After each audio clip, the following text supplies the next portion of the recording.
Boa noite.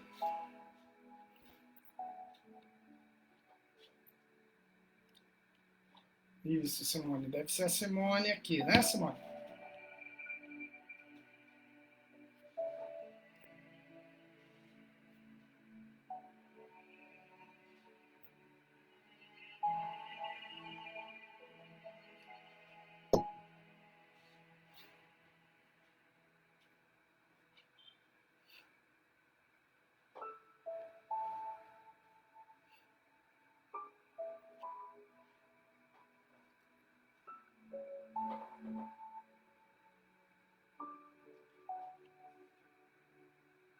Acredito que seja a Simone que entrou aqui. Vamos testando essa nossa conexão.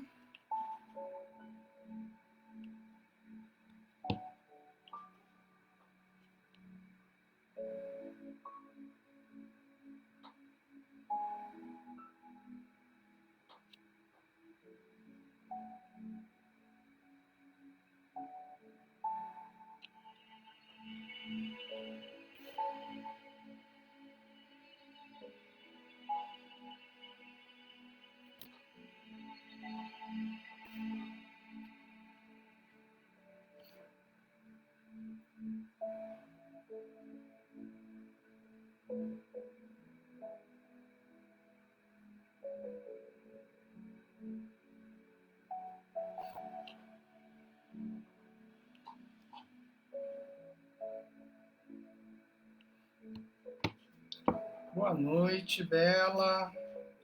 Seja muito bem-vinda. Tivemos alguns contratempos para a conexão através da página lá do GRESG, mas eu acho que vamos conseguir fazer essa transmissão por aqui. Então, vamos só aguardar mais uns pequenos instantes para que a gente dê um tempinho para que mais alguns irmãos possam também se conectar e a gente poder começar esse estudo dessa noite, tá bom?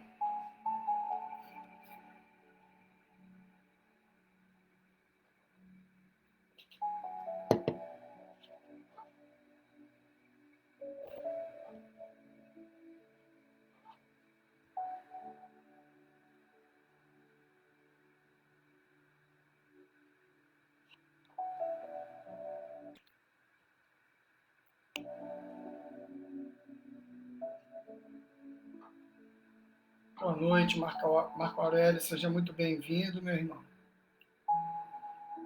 Vou aproveitando que vocês estão chegando aqui, pedindo desculpas por esse contratempo que nós tivemos. Ricardo, boa noite, meu irmão, tudo bem? Boa noite, Win. Pedindo desculpa a vocês, tivemos esse contratempo para essa conexão pelo Facebook. Né? Tentamos de todas as formas, eu estava até há pouco aqui com a Simone, tentando ainda a conexão diretamente pela página, né, do GRESG, mas de todas as formas nós tentamos e infelizmente não foi possível. Então, o recurso que nós encontramos foi fazer a transmissão aqui pela minha página. Então, de antemão, eu agradeço o carinho, a paciência de vocês e a presença de vocês aqui, apesar de termos atrasado tanto tempo, né? Já são 9 horas e 45 minutos de atraso, mas nós estamos aqui firme e forte para esse estudo. Fico muito feliz em vê-los aqui. Então, eu vou agradecendo muito, muito feliz pelo convite, o convite que a Simone me fez, né, para estar aqui no grupo de estudos Espíritas Saint-Germain. Esse convite me foi feito pela Simone, fiquei muito feliz, muito grato. Tenho um amigo aqui já de longa data, o Ricardo, né, que já faz parte desse grupo há mais tempo, né, já somos conhecidos há muito tempo.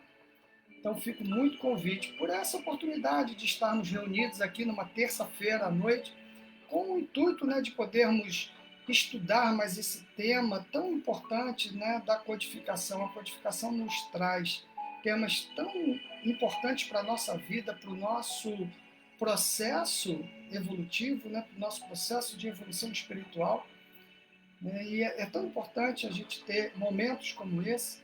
E a pandemia acho que nos trouxe, apesar de tantas dificuldades que estamos enfrentando, nos trouxe também a oportunidade de nos aproximarmos virtualmente. Nos distanciamos presencialmente, mas virtualmente nos aproximamos através de muitos e muitos estudos. Muitas janelinhas, né, virtuais foram abertas para que a gente pudesse se comunicar, realizando estudos como esse, onde, na verdade, eu não estou aqui ensinando nada, eu estou aprendendo junto com vocês, porque são oportunidades de juntos estudarmos, lermos, aprendermos, relembrarmos sempre alguma coisa, né, que a espiritualidade nos dá essa oportunidade. Né? Kardec, através da codificação, por meio dessa doutrina essa doutrina que nos consola, né? Essa doutrina que nos inspira essa fé raciocinada tão importante, né, nos nossos dias. Então, Kardec nos traz isso através da codificação. Então, meus irmãos, eu agradecendo a oportunidade, junto com vocês, aproveito para agradecer, sobretudo, ao nosso amado Mestre Jesus, pela oportunidade de estarmos juntos hoje aqui, nesse momento, né? Harmonizando o nosso pensamento, harmonizando os nossos espíritos, as nossas almas, espíritos encarnados que somos, né? Em gratidão a Ele por tudo, por tudo, por tudo que Ele nos proporciona, em todos os momentos da nossa vida, inclusive a pandemia, oportunidade única que temos como espíritos. Que possamos saber aproveitar ao máximo essa oportunidade com muita resignação, com muita dignidade. Que possamos fazer desta oportunidade uma oportunidade de crescimento espiritual.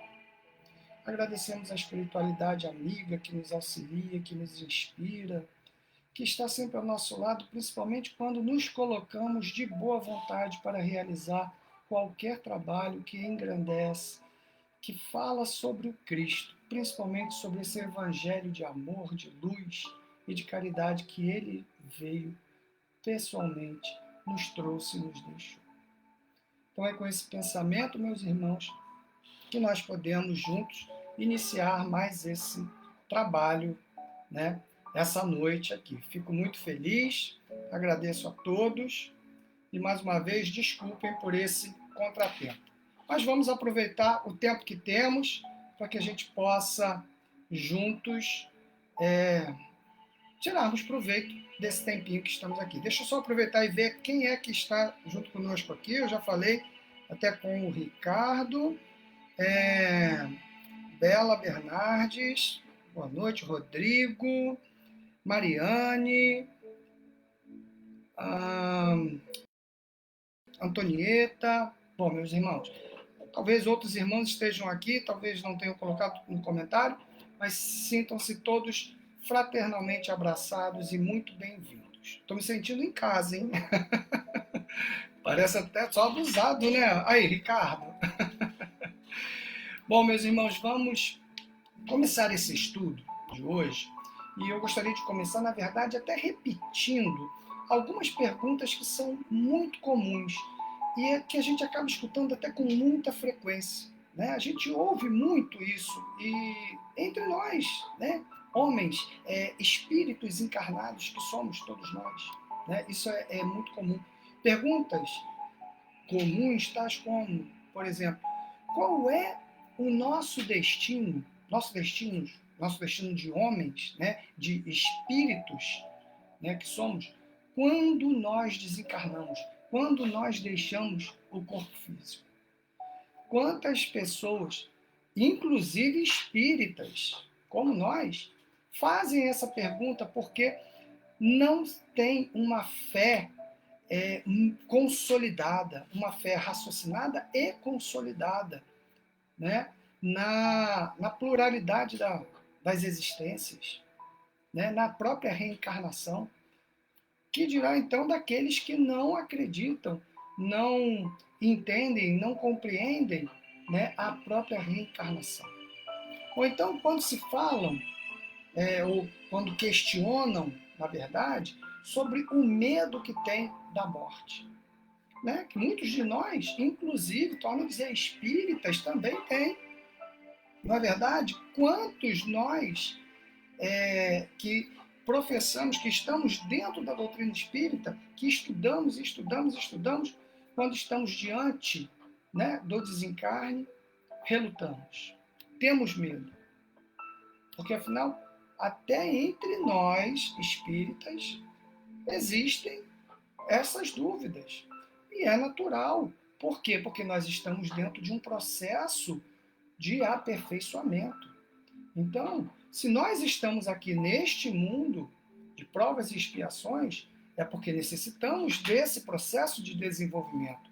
E estas dúvidas acabam sendo naturais para muitos, não é? Outras questões muito comuns que nós costumamos ouvir falam sobre o céu e sobre o inferno, se existem, se não existem, não é verdade? Ou então sobre aquelas crenças sobre os anjos e sobre os demônios, né? Será que esse tipo de crença merece ainda algum tipo de crédito? Ou então sobre a própria justiça divina diante da morte. Quanto questionamento é feito, né, com relação a Deus, nosso Pai, nosso Criador, com relação à sua própria justiça diante da morte. Então, estas e, enfim, muitas outras questões, elas vão sendo devidamente esclarecidas, vão sendo explicadas, né, através da própria doutrina, através da própria codificação, e principalmente dentro desta obra, né, O Céu e o Inferno, que é uma das 5 obras da codificação, muito importante para que a gente possa entender muitas dessas questões, as quais eu coloquei aqui, que a gente ouve sempre, com muita frequência. Essa obra, O Céu e o Inferno, na verdade, uma das 5 obras básicas da codificação, na verdade, ela é o 4º livro, né, da codificação. Inclusive, nesse mês de agosto, mais especificamente no dia 1º de agosto, essa obra completou 156 anos. Então, tem tempo, né? Então, meus irmãos, hoje nós vamos falar sobre, especificamente, a primeira parte do livro Céu e Inferno, o capítulo 5, que trata do purgatório. Eu já pude acompanhar, vocês já trataram de outras questões, né? Esse tema, esse livro vem sendo estudado, então muitas coisas, talvez eu possa até mencionar algumas coisas que já tenham sido ditas aqui, mas às vezes a gente precisa repetir um pouco algumas coisinhas para que a gente possa ter um contexto geral dentro daquilo que a gente precisa explicar, tá? Então, se a gente pegar as próprias escrituras, né, evangélicas, a gente não vai encontrar nada, absolutamente nada, nenhuma menção que fale sobre o purgatório. Até porque essa própria ideia do purgatório, de onde ela vem? Ela só vem ser admitida pela igreja lá no ano de 593. Então tem muito, muito, muito tempo. Passou muito tempo depois de Cristo para que essa ideia pudesse ser realmente surgir e começar a ser admitida. Então, do que se tratava, na verdade, essa ideia do purgatório? A gente precisa entender um pouquinho, porque essa ideia do purgatório, na verdade, tratava-se de um dogma. Realmente um dogma, mas, no entanto, digamos que assim seria um dogma mais racional, até mais de acordo com a ideia da justiça divina, né, com a justiça de Deus, do que aquela ideia que existia sobre o inferno. Vocês concordam? Mas por que seria mais de acordo a ideia do purgatório do que a ideia, né, do inferno? Vamos tentar entender, porque essa ideia, vejam só, essa ideia do purgatório especificamente, ela estabelece penas menos rigorosas, penas mais aceitáveis. Mas para quê? Penas mais aceitáveis para aquelas faltas que eram mais leves, aquelas faltas de uma gravidade mais mediana. Então, qual seria, digamos assim, o princípio dessa ideia do purgatório? Ora, o princípio da ideia do purgatório seria uma ideia de um princípio de uma equidade. Mas o que é isso? Ou seja, um princípio de imparcialidade. Ou um princípio de, até mesmo de respeito. Né? De respeito à igualdade de quê? De direitos. Olha só. Que existe, ou pelo menos que deveria existir entre nós. Né? Vejam bem. Agora, se nós fizermos, vamos dizer assim, uma espécie de comparação, vamos comparar com a própria justiça dos homens, a nossa justiça humana aqui, para a gente poder entender. Isso equivale dizer, por exemplo, o seguinte, vamos pegar a detenção temporária. O purgatório é como se fosse uma detenção temporária, por um tempo determinado, em relação a uma detenção que seria definitiva, ou seja, a uma pena perpétua. Né? Então, aqui na justiça humana, nós temos as prisões, que são, como aqui no Brasil, a pena máxima é de 30 anos, mas existem países que existe a pena perpétua, ou seja, para o resto da vida. Então, a gente está fazendo uma comparação entre o que seria o purgatório e o que seria o inferno. Vamos fazer um exercício aqui de imaginação. Vamos imaginar um lugar, vamos imaginar um país, fica mais fácil para a gente entender, né? Onde só existisse, imaginem só, um país onde só existisse como punição a pena de morte para todo e qualquer tipo de crime que fosse cometido. Então, mesmo que a gente estivesse falando de um crime simples, tá? O cara passou ali na banca da feira e roubou um tomate. E o outro cara foi lá e matou alguém. A gente está falando que qualquer tipo de crime, eles seriam punidos da mesma maneira, ou seja, com a pena de morte. Todos os crimes, portanto, teriam o mesmo rigor, ou seja, punidos com a pena de morte, do mais simples até o mais grave. Então vamos lá, vamos voltar àquela ideia principal, ou seja, a ideia do purgatório, que a gente estava falando lá no início. Nós podemos deduzir, então, o seguinte: sem essa ideia do purgatório, nós só teríamos duas alternativas extremas, não é? Para nós espíritos, né? No momento em que nós desencarnássemos. Né? Estamos aqui, desencarnamos, nós só vamos ter duas alternativas. Ou nós estaríamos destinados àquela felicidade absoluta, suprema, ou então nós estaríamos destinados a quê? Ao suplício eterno, às penas eternas. Então, nesse caso, qual seria a opção dos espíritos culpados? Porém, apenas por faltas mais leves. Eles seriam destinados àquelas penas eternas? Ou eles compartilhariam a mesma felicidade daqueles espíritos ditos eternos, eleitos? Mesmo que esses espíritos não tivessem sido, digamos assim, perfeitos. É muito complicado, né, a gente aceitar uma ideia dessa. Bom, eu não fui perfeito, mas eu vou desfrutar de toda aquela felicidade? Tudo bem, eu não fui um criminoso, eu não fui aquele que matou. Eu roubei um tomate, como eu citei aqui. Mas eu vou sofrer o castigo dos mesmos maiores criminosos, né? Mesmo que eu não tenha me igualado nessa maldade, né? Será que é justo? Será que isso é racional? Será que dá para a gente concordar com um pensamento desse? Então fica até muito difícil, né? A nossa inteligência, eu acho que não permite.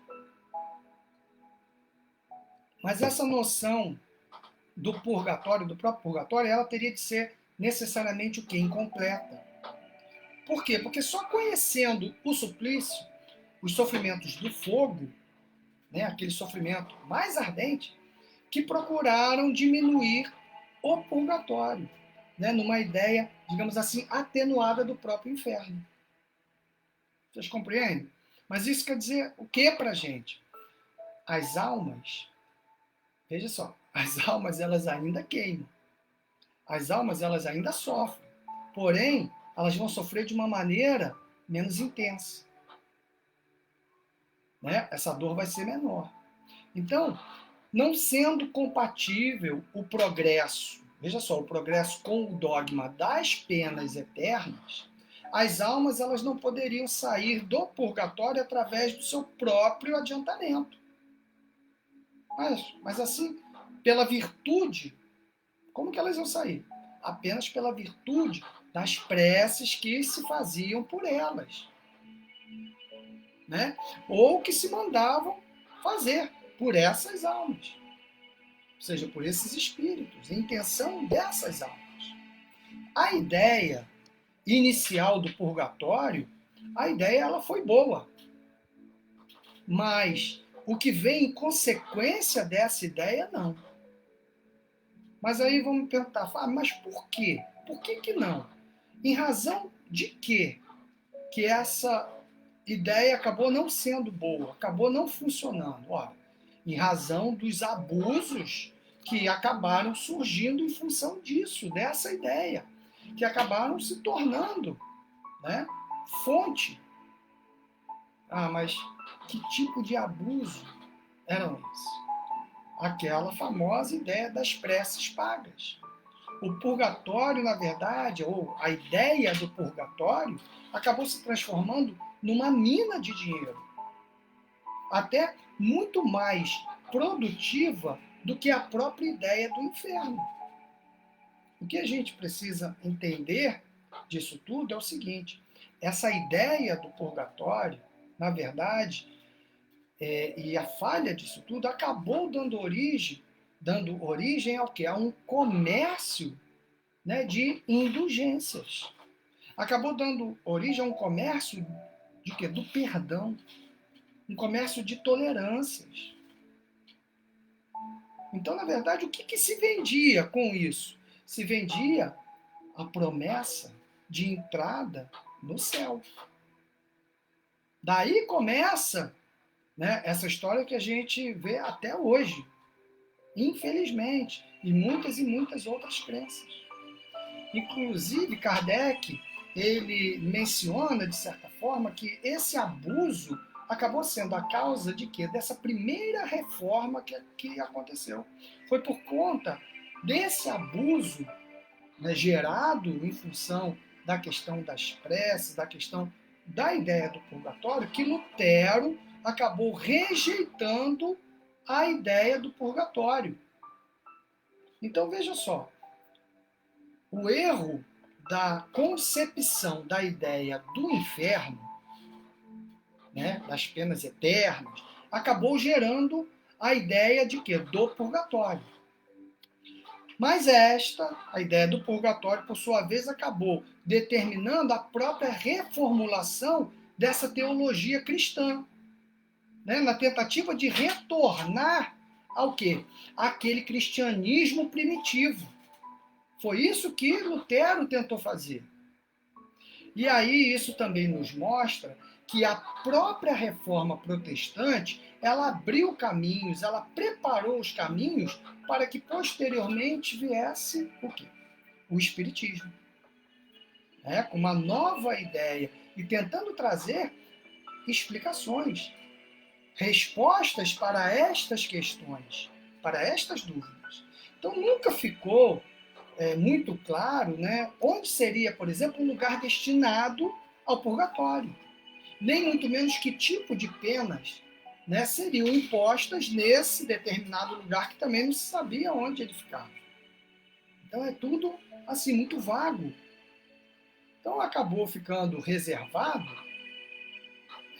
não digo reservado, acabou sobrando mesmo e destinado à terceira revelação, ou seja, se alguém também preferir definir assim, como a doutrina, né, que nos proporciona essa fé raciocinada, trazer, né, as informações necessárias para que a gente pudesse preencher esse vazio de informações, de compreensão, de entendimento para questões tão importantes. E Kardec fez isso através da codificação, não só sobre a questão do purgatório, mas sobre tudo. Tudo que hoje nos traz luz, né, aos nossos entendimentos, à nossa própria consciência, para que a gente se entenda, principalmente, como nós somos essencialmente, somos espíritos. Então vem preencher o vazio, né, esse vazio, quando nos explica, por exemplo, as causas, né, da própria miséria humana na vida terrena. Vem e nos explica, por exemplo, através do princípio dessa pluralidade, né, das existências, através do entendimento da lei de causa e efeito. Isso sim nos traz o entendimento da vida, da importância que tem a existência. Essas misérias humanas, elas são necessariamente resultantes, elas são o que? Reflexos das nossas próprias imperfeições. Imperfeições espirituais. imperfeições que nós ainda trazemos dentro de nós. Porque se a alma, se nós, espíritos, né, fôssemos perfeitos, já fôssemos perfeitos, não cometeríamos as faltas e não teríamos que sofrer as consequências dessas faltas. Não é verdade? Então, na verdade, na maioria das vezes, nós acabamos tornando e nos tornando infelizes aqui, né, nesse próprio mundo físico, nesse orbe, por consequência das nossas próprias atitudes, dos nossos próprios pensamentos.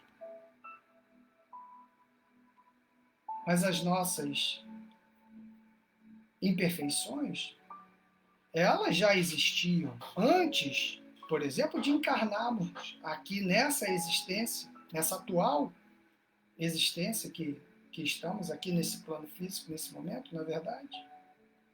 Aqui, na verdade, temos o quê? Uma oportunidade. Uma oportunidade de expiar não somente as faltas atuais, mas principalmente aquelas que nós cometemos antes, em outras, né, existências, mas que não conseguimos reparar em outros momentos. Nós sofremos aqui nesta vida os padecimentos que em outros momentos nós fizemos outros irmãos sofrerem, numa outra existência. Não é? Veja, essas vicissitudes que acabam instigando as nossas tendências mais inferiores, elas são ao mesmo tempo um desafio temporário, um tipo de advertência para nós mesmos, né? Quanto a essas imperfeições, né? Que nós devemos o quê? Que nós devemos nos livrar, que nós devemos o tempo todo trabalhar para melhorar, para evitar os sofrimentos futuros. Isso é o mais importante, porque nós precisamos progredir sempre na direção do bem, no caminho do bem. Esse é o nosso objetivo. São como lições.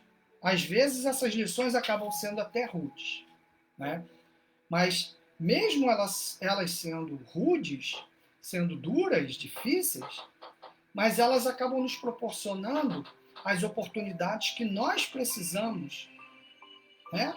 As oportunidades, muitas das vezes, de lutas que são incessantes, mas que vão desenvolvendo o quê? Vão desenvolvendo as nossas forças.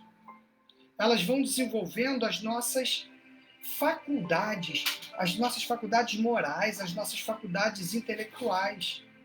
E isso fica guardado. Isso a gente não perde.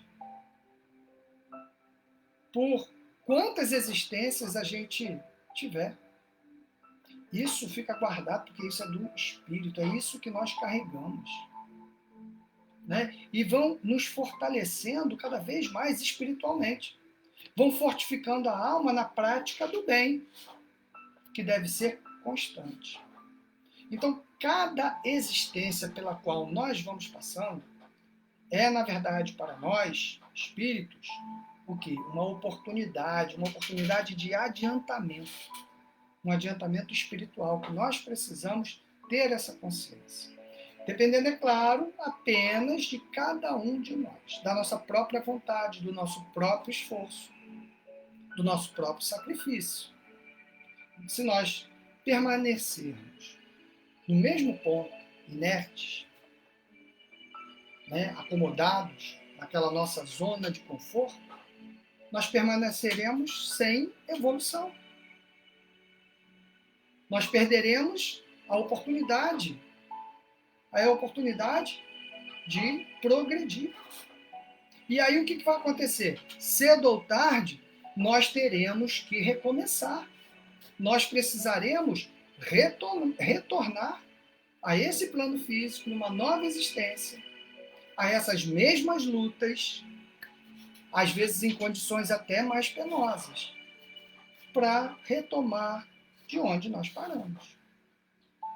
Então é importante que a gente entenda que por meio dessas múltiplas existências, ou seja, dessas reencarnações sucessivas, né, que cada um de nós, espíritos, temos, nós vamos libertando ou nos libertando pouco a pouco, né, nessas nossas imperfeições. É aqui que o espírito, através dessas existências, vai expurgando, até que ele se torne bastante purificado, a ponto de poder merecer libertar-se de mundos, né, de provas e expiações e ir para um mundo mais feliz. O purgatório não é, então, na verdade, uma ideia imaginatória. É uma realidade. É uma realidade, a gente pode dizer, até material. Uma realidade que nós vemos. É uma realidade que nós tocamos. É uma realidade que nós sentimos, que nós sofremos. Na verdade, o purgatório ele se encontra nos mundos de prova e expiação, como o que nós vivemos aqui na Terra. Na própria questão 1013 do Livro dos Espíritos, né, Kardec levanta essa própria interrogação, querendo saber, né, da própria espiritualidade o que se deve entender por purgatório. E aí, na resposta, né, obtida por Kardec, a espiritualidade fala em dores físicas e em dores morais. Ou seja, o tempo de expiação. Olha que interessante. Quase sempre na terra é que fazeis o vosso purgatório, dizem os espíritos para Kardec, e que Deus vos obriga a expiar as vossas faltas. Ou seja, o que se normalizou dizer ou chamar, né, de purgatório é, na verdade, uma alegoria. É uma ideia, uma forma de se expressar. Né, como, por exemplo, as metáforas, né, as próprias parábolas. Não um lugar determinado. Né? Então, a gente tem que entender que é uma forma utilizada para se expressar. Então, os homens, eles espiam o seu passado e o seu presente em busca de quê? De um futuro melhor. Segundo as palavras que o próprio Cristo veio e nos deixou, a cada um segundo as suas obras. A gente precisa ter sempre isso em mente. Ou seja, a nossa permanência aqui neste mundo de provas e expiações depende única e exclusivamente de quem? De nós mesmos, das nossas atitudes, dos nossos pensamentos. Pelo menos enquanto este mundo for um mundo de provas e expiações. O sofrimento ele é inerente à imperfeição. Sofre-se por tanto tempo quanto for necessário para depurar as próprias imperfeições. Como nós sofremos, por exemplo, por uma doença, até que a gente consiga extinguir a causa da doença. Então, da mesma forma, por exemplo, que um orgulhoso ele vem e vai sofrer as consequências do orgulho pela lei de causa e efeito. Ou o egoísta vai sofrer as consequências do egoísmo. A lei de causa e efeito proporciona isso, é a justiça divina. O espírito imperfeito ele pode sofrer na erraticidade, né? Em razão da sua imperfeição, da sua inferioridade. Mas aqui na vida corporal é que lhe é dada como oportunidade de reparação. Ele pode sofrer em virtude de quê? Das próprias provas e expiações a que é submetido. Aqui nesse mundo físico, por certo, nós vamos reencontrar pessoas, ou melhor, espíritos encarnados, que em outro momento nós ofendemos, que em condições semelhantes ou até não aquelas, né, em que nós fomos, por exemplo, os algozes, que nós praticamos o mal. E eles foram as vítimas. não é verdade? Mas nós podemos reencontrar aqui também aqueles que nos fizeram sofrer, aqueles que foram nossos algozes, enquanto nós éramos as vítimas. Mas olha só, como Deus é maravilhoso. Pela bênção divina do esquecimento, né, do passado, é que nós podemos estar aqui novamente, para reiniciar esse novo processo evolutivo sem o constrangimento, sem a influência dos sentimentos, vejam só, que consequentemente certamente seriam gerados pelas lembranças desses reencontros. Deus é maravilhoso. A justiça, né, da lei de causa e efeito, ela nos proporciona essas abençoadas, essas misericordiosas oportunidades de reencontros. Assim como também, por exemplo, as oportunidades de estar na miséria, se nós não fomos bons ricos, quando nós tivemos a oportunidade de ser. Havendo lá, por exemplo, na erraticidade, uma expiação, e também aqui na Terra, será que isso significa uma dupla expiação para o Espírito? Não. Na verdade, isso é uma continuidade da própria oportunidade que o Espírito tem de depuração, de evolução espiritual. Por meio de quê? Por meio do estudo, por meio do trabalho efetivo, de colocar na prática, principalmente na caridade. Esta liberdade que nos é concedida, ou seja, o livre-arbítrio, é prova da sabedoria, da bondade, da justiça de Deus para conosco. Porque Ele quer que nós sejamos o quê? Os artífices do nosso próprio futuro. Ele quer que consigamos o êxito por meio dos nossos próprios esforços. Que consigamos superar os desafios que encontraremos aqui. Graças às revelações que os Espíritos nos trazem e aos exemplos que eles também nos ofereceram, nós sabemos que a duração dessas expiações, essa duração ela está subordinada ao quê? Ao nosso próprio melhoramento.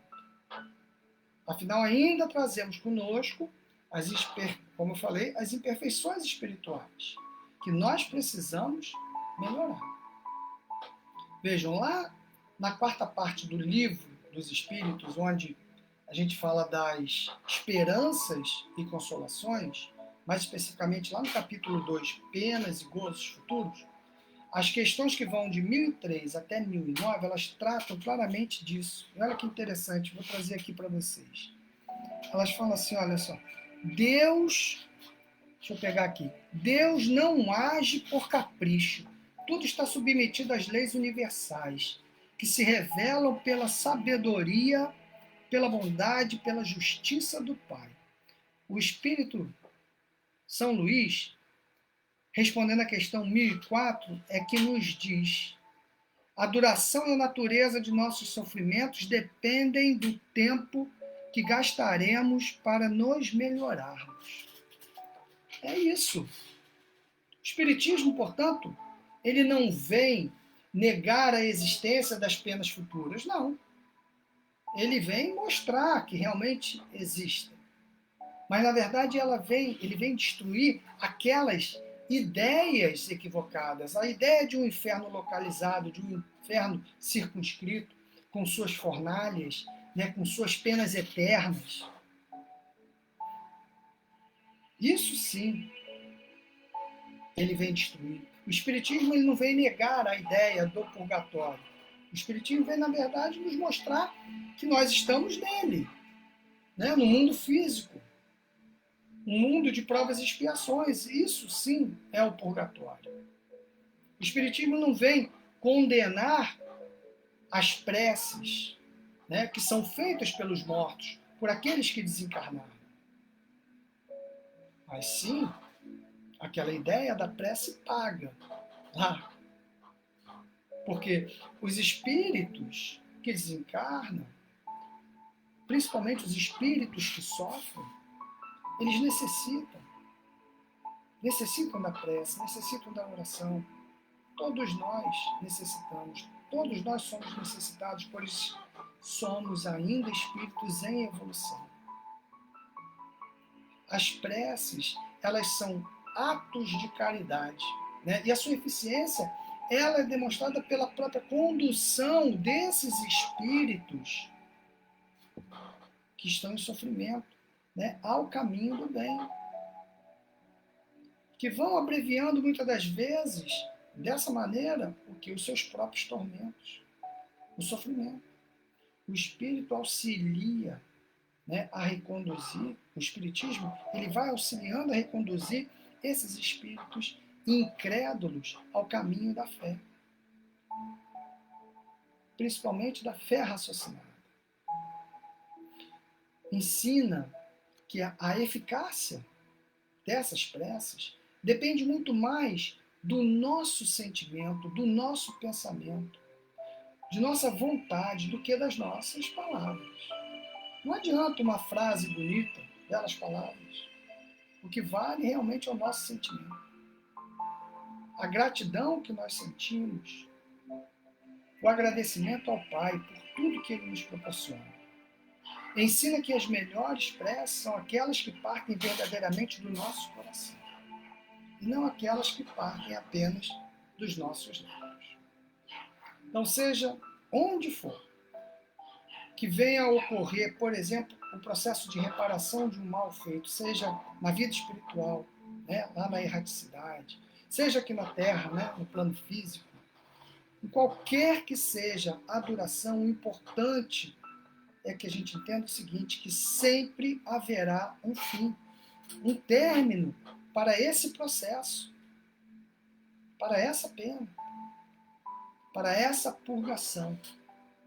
Então nós podemos concluir que não há, portanto, para o espírito, outras alternativas, senão prova ou expiação temporária e graduada segundo a nossa própria responsabilidade. Ou então, uma recompensa, também graduada segundo o nosso próprio mérito, de acordo com aquilo que nós fizemos para merecer. O Espiritismo ele não vem pregar, não vem defender, ele não aceita como opção a condenação eterna.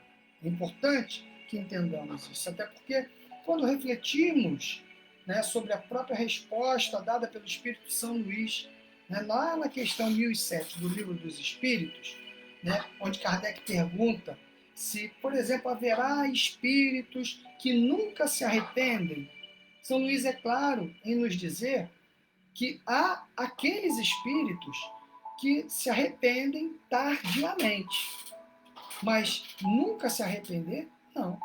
Seria dizer, né, por exemplo, ou dizer uma coisa dessa seria como se fosse negar a própria lei do progresso. Seria negar a própria bondade de Deus. São Luís fala isso para a gente. Então, essa ideia do inferno permanece apenas como uma figura, simbólica, uma alegoria. Assim como a própria questão do purgatório. Mas nós já conseguimos agora entender o que, na verdade, significa o purgatório. O purgatório é uma realidade em que nós nos encontramos aqui nesse mundo físico, nesse plano físico, nesse planeta de provas e expiações. A palavra purgatório até ela vai nos remeter a uma ideia de lugar, né? Por isso se aplica mais naturalmente à Terra, considerada como quê? Como um lugar de expiação, do que a do espaço, né, infinito, onde erram os espíritos sofredores. E também porque a natureza da expiação terrestre ela é uma verdadeira purgação. Então, dessa forma, a gente acaba entendendo mais facilmente. Quando chegarmos, por exemplo, aqui no planeta Terra, né, os tempos onde os homens eles forem melhores, estes homens eles só passarão para o mundo espiritual, ou seja, para o mundo invisível, como espíritos bons, ou seja, só desencarnaremos como na qualidade de espíritos bons. E como tal, ou seja, como espíritos bons, ao nos reencarnarmos, traremos para a humanidade apenas criaturas, ou seja, espíritos mais evoluídos, intelectualmente e moralmente, fazendo deste mundo não mais um mundo de provas e expiações, e sim um mundo de regeneração. Então a Terra, sim, deixará. É o processo de transição que nós vivemos, né? Onde a Terra deixa de ser um mundo de provas e expiações. Os homens não sofrerão mais as misérias humanas que nós vivenciamos hoje, consequências das nossas próprias inferioridades, em função das nossas próprias imperfeições, e passaremos a ter um mundo de regeneração. E a Terra não será mais um purgatório. Mas aí a gente pode até se perguntar por que o Cristo não falou em purgatório. É muito comum a gente também ouvir isso. Talvez porque não existisse essa ideia, né, de purgatório, uma palavra especial que pudesse definir isso, que pudesse representar naquela época o purgatório.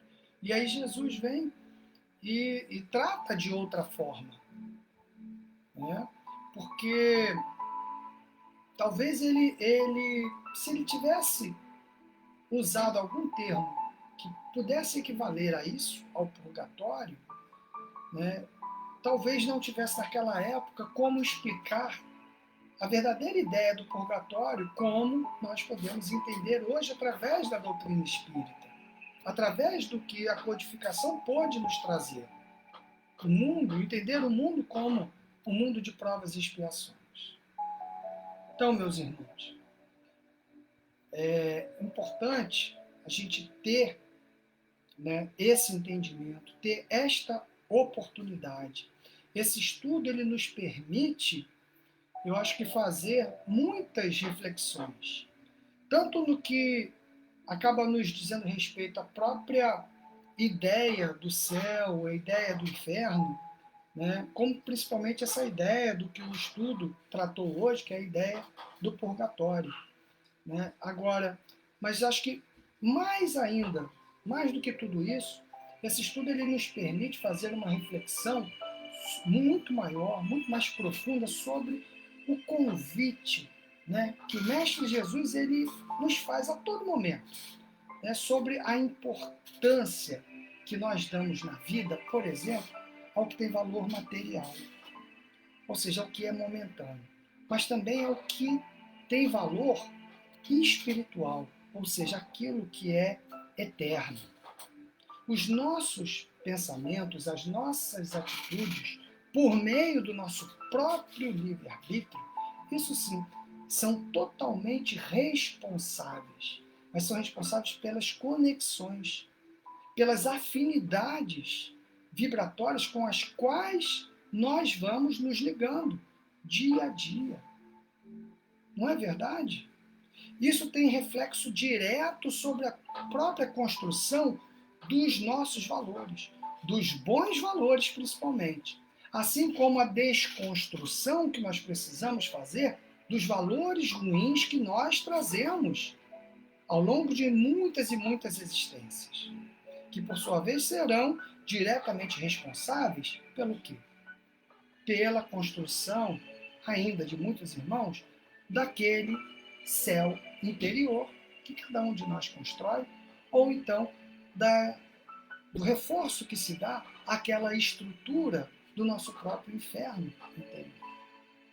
Então, meus irmãos, eu gostaria muito de agradecer, concluindo aqui o estudo de hoje, a oportunidade que vocês me deram, né, desse momento de confraternização, apesar da dificuldade que tivemos no início, mas com a graça de Deus e com o auxílio dos nossos amigos espirituais, espirituais e principalmente com as bênçãos do nosso amado Mestre Jesus, né?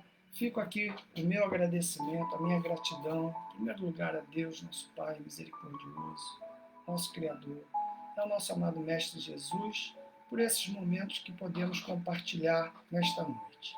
A todos vocês que com todo carinho e atenção estiveram junto aqui, por esses momentos, ouvindo esse amigo que falou humildemente aqui com vocês, tentando expor um pouco daquilo que pude captar no estudo que fiz para transmitir para vocês de forma ainda grosseira, mas trazendo um pouco daquilo que a gente consegue absorver dos ensinamentos que o nosso querido Kardec trouxe através da codificação.